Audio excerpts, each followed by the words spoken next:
What's going on, Collider Games fans? I'm Caboose, and today I'm going to be bringing you guys my official review for Call of Duty Black Ops 4. Now, Call of Duty certainly has had its ups and downs, and the franchise is one of the biggest in video games, and with Black Ops 4, the biggest leap in innovation for Call of Duty has finally arrived, alongside its biggest setback. Now, in Black Ops 4, you're provided with three main game modes: your normal multiplayer that people will instantly be familiar with, the Zombies mode, which fans will also recognize, and the brand new Battle Royale mode, Blackout.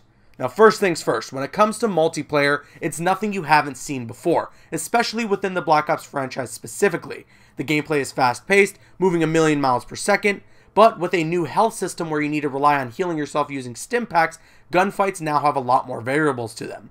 There is now an official health bar listed for yourself and your opponents, allowing for more strategy when approaching each gunfight. On top of this, there are also specialist classes. Each class comes equipped with their own arsenal of gadgets and special abilities, ranging from seeing through walls to activating a reactor core, creating an AoE that simultaneously damages you and any enemies within your vicinity. These specialist classes provide a good amount of variety within the multiplayer. Now, next up, we got Zombies. Each installment of the Treyarch Call of Duty games pushes the boundaries for pure insanity when it comes to this mode.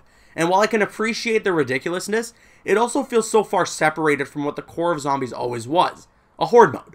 I will say, though, that the Easter eggs are kicked up to 11, and while I haven't successfully completed the Easter egg, I get the same sort of feeling even just trying to attempt it that I would from trying to run like a Destiny raid. That sense of accomplishment and reward when you complete just one step is really awesome, and it just feels good. And while I would want the Zombies mode to be the same that it always was from previous Call of Duty games, I can appreciate the innovation here and the change and the fact that they're just trying to push the boundaries with each game that they come out with. So I like it in that sense. And there's also a bit of a, I guess, quote-unquote story with Zombies, but obviously if you really want to sink your teeth into it and try to follow it, you're going to have to hit up those Google searches if you want to get any sort of idea on what's going on. And finally, we have the newest addition to the Call of Duty franchise, Blackout. This Battle Royale mode is definitely the best thing that Black Ops 4 has to offer.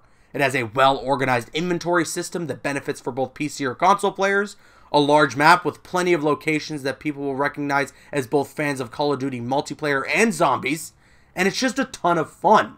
The genre of Battle Royale has certainly made its stamp on the history of video games, and I'm sure years from now we will look back at Blackout as part of the conversation of what made Battle Royale games so much fun. The feeling you get from winning a gun battle in Blackout versus the normal multiplayer modes is infinitely more satisfying. And obviously this is largely in part of the fact that you only have one life, and if you die, there's no respawning. I also found to appreciate in this mode that the recoil patterns on guns felt different than they would have in the normal multiplayer modes, and they're a little harder to control in Blackout, rewarding you for more precision accuracy. On top of this, you've also got many variables in that your opponents can have heavy armor, allowing for them to take in a lot more damage before they go down, or the oncoming storm closing in, shrinking the play area and forcing engagements. The only problem here now becomes whether or not Blackout is a mode that is intended to be supported in the long term like other Battle Royale games have been. Will Black Ops 4's attempt at Battle Royale be one of many within the Call of Duty franchise going forward? Or will it be the only place to play Battle Royale, featuring multiple updates and additional content over time? Unfortunately, I suspect something of the former rather than the latter. And what Black Ops 4 is sorely missing that a Call of Duty game has seemingly never skipped out on is, you guessed it, a single-player campaign. Now, don't get me wrong, for most of the Call of Duty games I've played, a large majority of my hours are spent on its multiplayer modes. However, to have the option of single-player was always welcomed. To just play couch co-op with a friend was always a nice change of pace, allowing for some relaxation after the intensity of multiplayer. And while some will argue that the efforts that would have been put into creating a single-player story were instead put into Blackout, I can't help but feel disappointed that there was no campaign, and I can only hope that this doesn't become the norm for Call of Duty games going forward. All in all, Black Ops 4 is fun. Really fun. There is a lot to offer here. However, the lack of a campaign makes it really hard to justify the $60 price tag.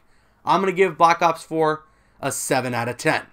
And that's my thoughts on Call of Duty Black Ops 4. Now, what say you? What did you think of the game? Let us know your thoughts in the comments. And as always, if you enjoyed the video, a positive rating is appreciated. And you can subscribe to the Collider Games channel to get your fix on all things gaming.